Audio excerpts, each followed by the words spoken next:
성도 여러분 반갑습니다. 오늘도 하나님의 은혜 가운데 하나님이 기뻐하시는 아름다운 열매로 익어간 귀하고도 복된 하루가 된 줄로 믿습니다.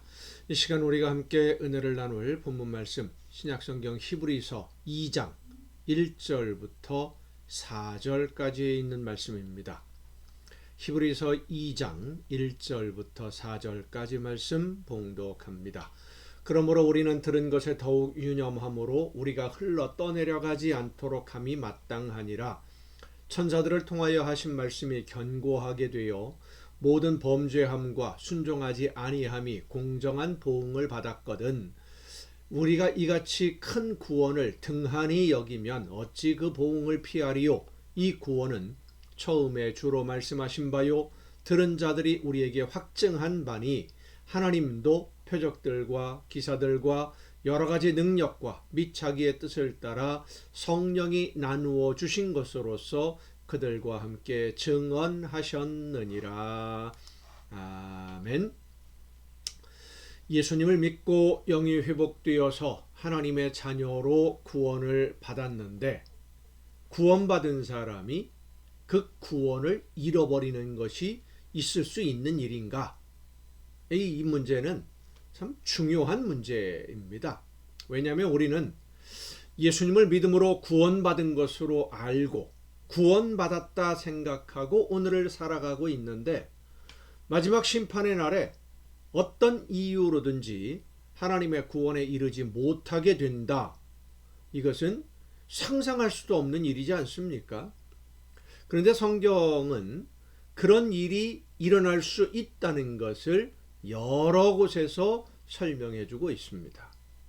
예수님의 말씀에서도 찾아볼 수 있는데 마태복음을 보면 마지막 심판날에 주여 우리가 주의 이름으로 선지자 노릇을 했다라고 예수님에게 말하는 사람들이 있을 것이지만 그들에게 예수님은 말씀하십니다. 불법을 행하는 자들아 내게서 떠나가라 라고 할 것이다.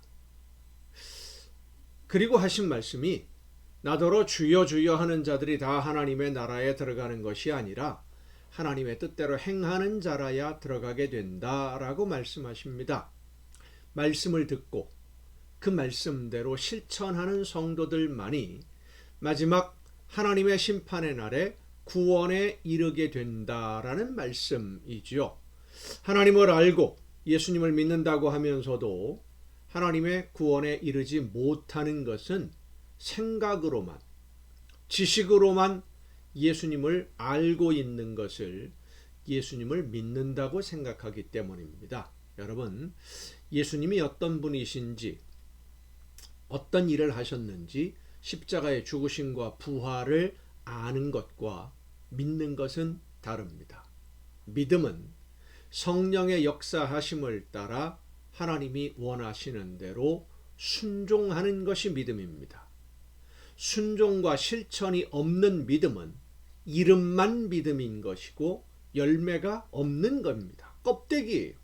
그래서 믿는다고 생각은 했는데 사실은 믿지 않는 사람들이 상당히 있는 겁니다.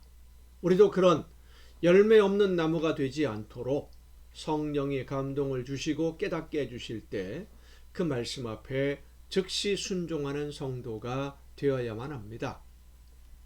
믿는다고 생각하는 사람 중에 구원에 이르지 못하는 또 한 종류의 사람들은 이단 사이비에 속아서 믿는 사람들인 경우입니다. 올바르지 않은 지식으로 하나님의 말씀이 아닌 사람의 말을 진리라고 속아서 믿는 것은 믿음이 아니라 사탄의 거짓에 속은 것이지요. 속았는데 믿은 것이, 속는 사람도 그 사람을 믿은 거 아니겠습니까? 속아서 믿었지만 이단 사이비에 속아서 따르는 사람들 역시 구원에 이르지 못합니다.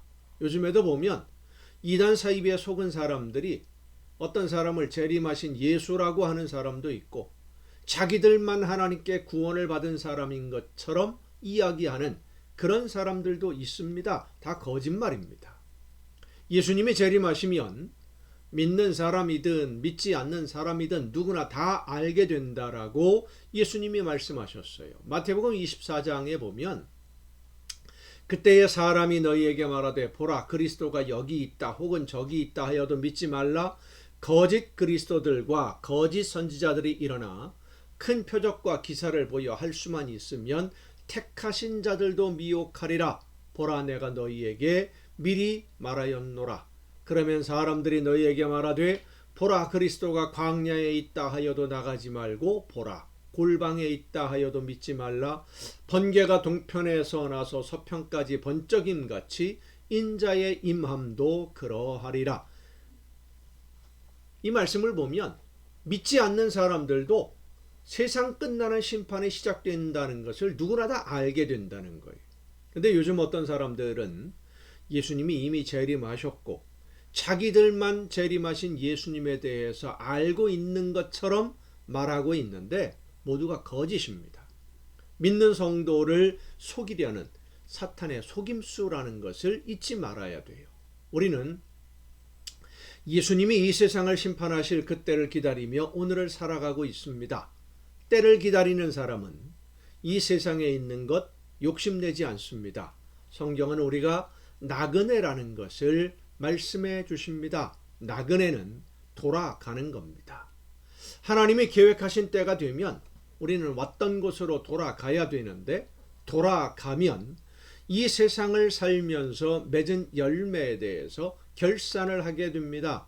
하나님이 나에게 맡기신 것으로 어떤 열매를 맺었는지, 하나님이 나에게 맡기신 사명을 어떻게 감당했는지 결산해야 됩니다. 그러므로 여기 우리가 지금 사는 이 세상은 전부가 아니라는 것을 우리는 잊지 말아야 됩니다. 지금 여기는 우리가 영원히 살아야 할 하나님의 나라를 준비하는 과정에 있는 겁니다. 지금 하나님이 나에게 맡기신 사명 바르게 잘 감당하고 말씀을 따라 순종하되 성령의 능력을 의지해서 순종함으로 하나님이 기뻐하시는 열매를 풍성하게 맺어서 마지막 때에 하나님 앞에서 칭찬을 듣고 영원한 하나님의 나라에 들어가는 것은 물론이고 그 때를 기다리는 오늘에도 하나님이 함께 하시는 능력으로 풍성한 은혜와 복을 누리는 여러분 모두가 될 수 있기를 간절히 바랍니다. 하나님의 구원에서 흘러 떠내려가는 또 한 가지 경우가 있는데 이 말씀은 내일 살펴보려고 합니다. 기도하시겠습니다. 은혜와 사랑으로 오늘도 저희들을 인도하시는 아버지 하나님, 하나님의 구원에서 흘러 떠내려가는 안타까운 일이 없도록 어리석은 선택을 하지 아니하도록 늘 성령의 능력과 권능으로 저희들을 붙드시고 인도하여 주시옵소서. 이 모든 말씀을 예수님의 이름으로 기도하옵나이다. 아멘. 여러분 오늘도 수고 많으셨습니다. 내일 또 이 시간에 가정 예배를 통해서 여러분 모두 함께 다 같이 만날 수 있기를 바랍니다. 요 위에 이게 깜빡거리는 게 배터리가 다 됐다는 신호인데 가끔 이게 한 번씩 나오면 조금 마음이 급해지기도 합니다. 내일 뵙겠습니다.